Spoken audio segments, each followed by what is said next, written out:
A poor widow lived all alone in a small cottage, and in front of this cottage was a garden with 2 rose bushes. One bore white roses, and the other red. The widow had 2 children who looked like the rose bushes. One was called Snow White, and the other Rose Red. They were more pious and kind, more hard-working and diligent than any other 2 children in the world. To be sure, Snow White was more quiet and gentle than Rose Red, who preferred to run around in the meadows and fields, look for flowers, and catch butterflies. Snow White stayed at home with her mother, helped her with the housework, or read to her when there was nothing to do. The 2 children loved each other so much that they always held hands whenever they went out, and when Snow White said, "Let us never leave each other," Rose Red answered, "Never, as long as we live." And their mother added, "Whatever one of you has, remember to share it with the other." They often wandered in the forest all alone and gathered berries. The animals never harmed them, and indeed trusted them completely, and would come up to them. The little hare would eat a cabbage leaf out of their hands. The roe grazed by their side. The stag leapt merrily around them, and the birds sat still on their branches and sang whatever tune they knew. Nothing bad ever happened to the girls. If they stayed too long in the forest and night overtook them, they would lie down next to each other on the moss and sleep until morning came. Their mother knew this and did not worry about them. Once, when they had spent the night in the forest, and the morning sun had wakened them, they saw a beautiful child in a white glistening garment sitting near them. The child stood up, looked at them in a friendly way, but went into the forest without saying anything. When they looked around, they realized that they had been sleeping at the edge of a cliff, and would have certainly fallen over it if they had gone a few more steps in the darkness. Their mother told them that the child must have been the angel who watches over good children. Snow White and Rose Red kept their mother's cottage so clean that it was a joy to look inside. In the summer, Rose Red took care of the house, and every morning she placed 2 flowers in front of her mother's bed before she awoke, a rose from each one of the bushes. In the winter, Snow White lit the fire and hung the kettle over the hearth. The kettle was made out of brass, but glistened like gold because it was polished so clean. In the evening, when the snowflakes fell, the mother said, "Go, Snow White, and bolt the door." Then they sat down at the hearth, and their mother put on her glasses and read aloud from a large book, while the 2 girls sat and spun as they listened. On the ground next to them lay a little lamb, and behind them sat a white dove with its head tucked under its wing. One evening, as they were sitting together, there was a knock on the door as if someone wanted to be let in. The mother said, "Quick, Rose Red, open the door. It must be a traveler looking for shelter."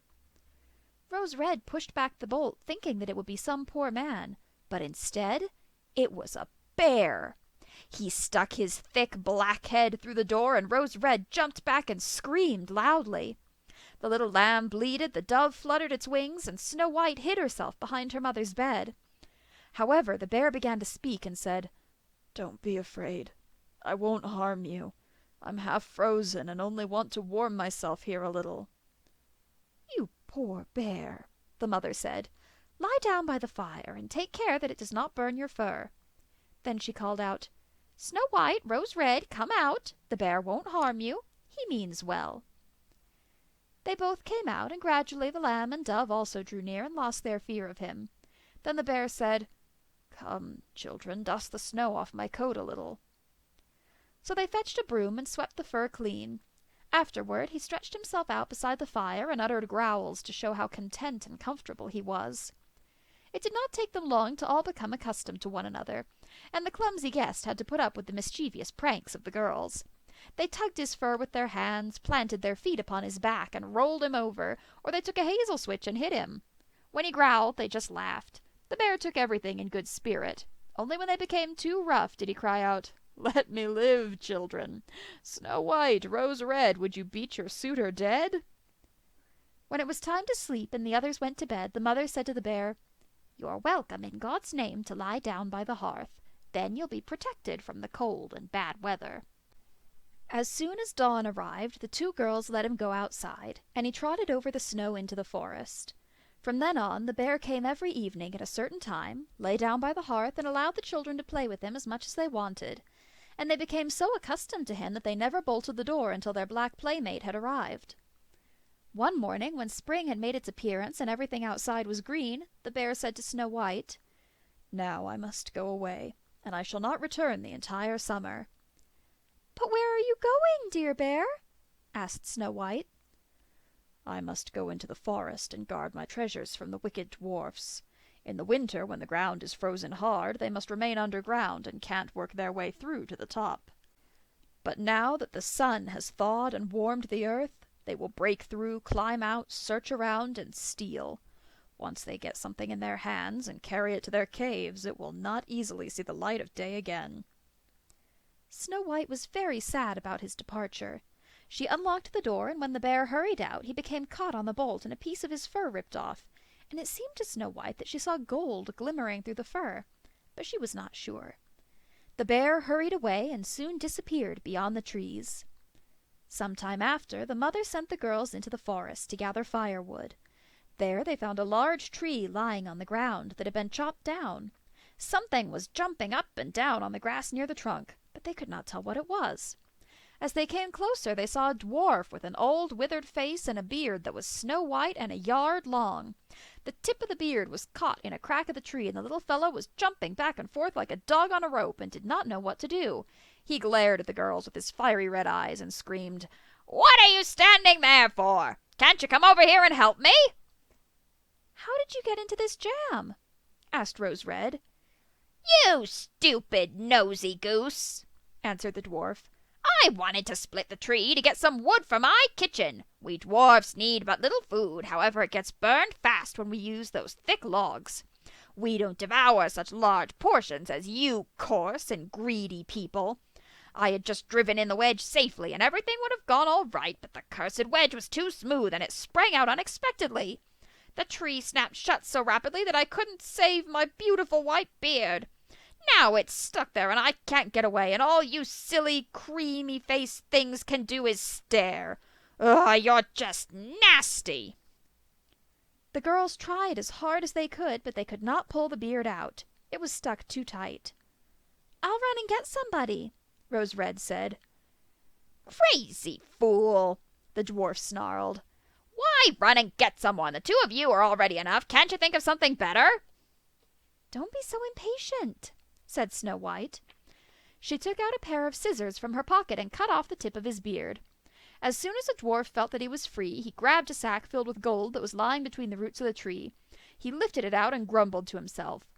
"Uncouth slobs! How could you cut off a piece of my fine beard? Good riddance to you."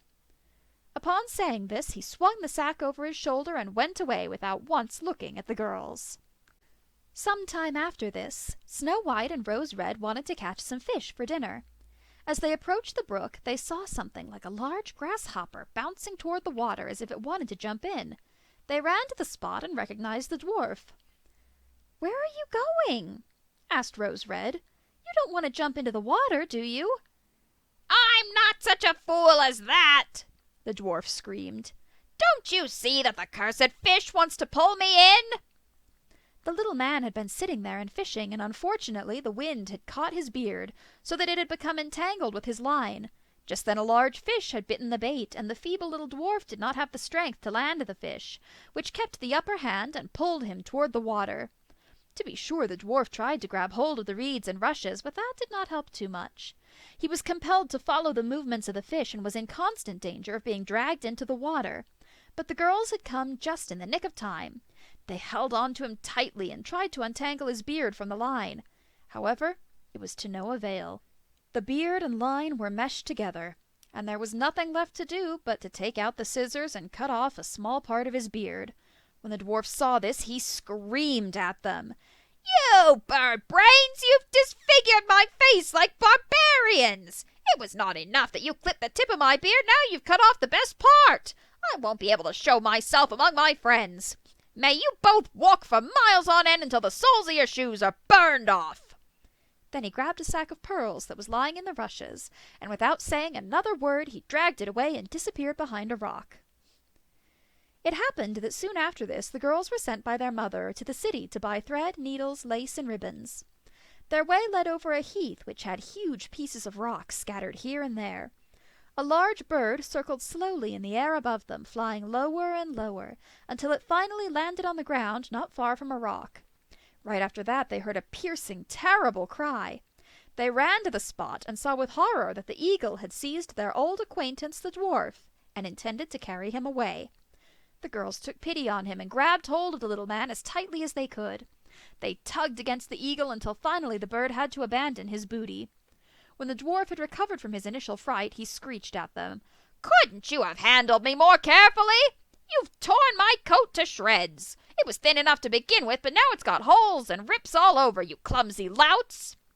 Then he took a sack of jewels and once again slipped under a rock into his cave. The girls were accustomed to his ingratitude and continued on their way. They took care of their chores in the city, and when they crossed the heath again on their way home, they surprised the dwarf who had dumped his sack of jewels on a clean spot, not thinking that anyone would come by at such a late hour. The evening sun's rays were cast upon the glistening stones, which glimmered and sparkled in such radiant different colors that the girls had to stop and look at them. "Why are you standing there and gaping like monkeys?" the dwarf screamed, and his ash-gray face turned scarlet with rage. He was about to continue his cursing when a loud growl was heard, and a black bear came trotting out of the forest. The dwarf jumped up in terror, but he could not reach his hiding place in time. The bear was already too near. The dwarf cried out, "Dear bear, spare my life! What good is a small, measly fellow like me? You wouldn't be able to feel me between your teeth. Those wicked girls over there would be better for you. They're such tender morsels, fat as young quails. For heaven's sake, eat them instead."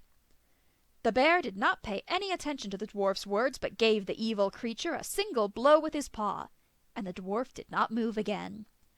The girls had run away, but the bear called after them, "Snow White, Rose Red, don't be afraid. Wait, I'll go with you." Then they recognized his voice and stopped. When the bear came up to them, his bearskin suddenly fell off, and there stood a handsome man clad completely in gold. "I'm the son of a king," he said, "and I had been cast under a spell by the wicked dwarf who stole my treasures. He forced me to run around the forest as a wild bear, and only his death could release me from the spell. Now he has received his justly earned punishment." Snow White was married to the prince, and Rose Red to his brother, and they shared the great treasures that the dwarf had collected in his cave. The mother lived many more peaceful and happy years with her children. Indeed, she took the 2 rose bushes with her, and they stood in front of her window, and every year they bore the most beautiful roses, white and red.